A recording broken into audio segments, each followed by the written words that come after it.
Hello, this is Sarah from saraestelle.com and welcome to my garden this evening. I'm sitting here enjoying the beautiful late summer evening under one of my oak trees and really opening myself to all the warmth around me and enjoying those last moments of summer.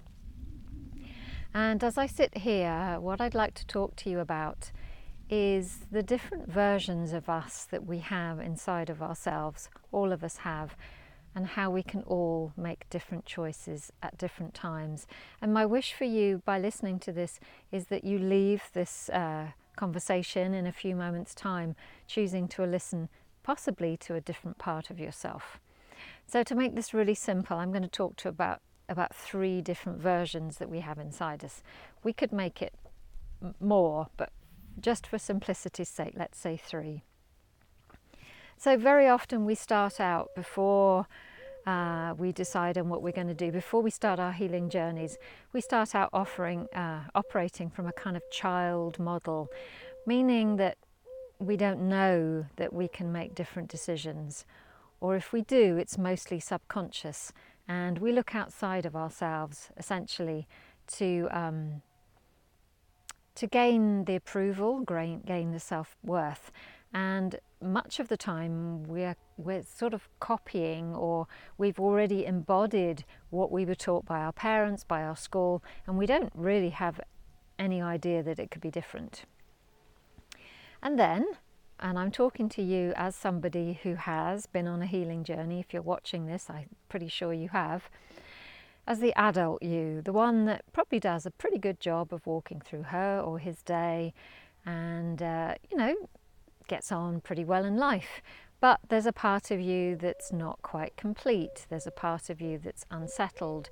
And again, this is normal. It's what's called being a human in life. Now, an example of myself in this was quite a few years ago when we were still living in the UK. When I think back now, although I had done some work on myself, I actually had no idea that life could be different. I had no idea that if I truly made different decisions, that I could live a different life to my parents, that I could live a different life to the 25-year-old woman or the 30-year-old woman who I was at that time. I had no idea that I could create my own business. And actually for it to nourish me here in southwest France, I didn't know that. And that wasn't my fault, but I didn't know that.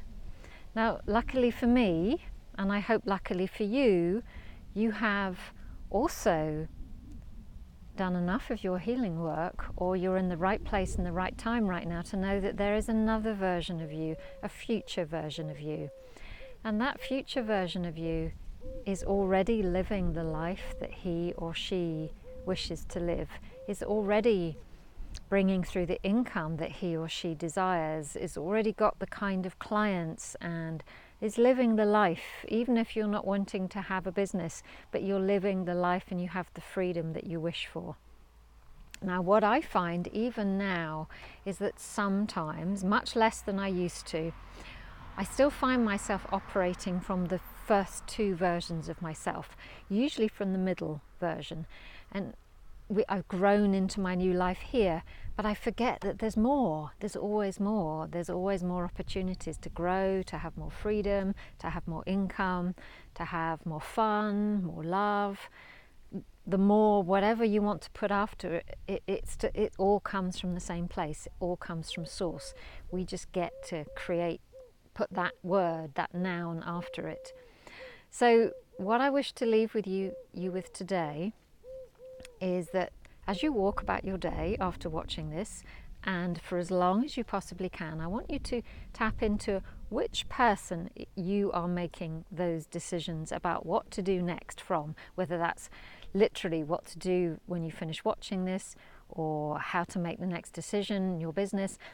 If you've got something you wish to accomplish, to do, who's making that decision? Is it that inner child? Is it that everyday ordinary adult? Or is it that empowered healer inside of you? And I often call this as well your inner priestess, or your inner priest if you're a guy watching this. So how awakened is your inner priestess? How much are you paying attention to her as you walk about your day? And when you listen to her, your intuition improves, and you start to make decisions and live a life that is much more aligned with what you're here to do on this planet. So I hope you've enjoyed this. Please let me know by replying to this video in whatever way is appropriate how this speaks to you, and if you're brave enough to share with me which part of you're operating with most of the time, I'd love to hear. Let it be your inner priestess. Let it be your empowered healer.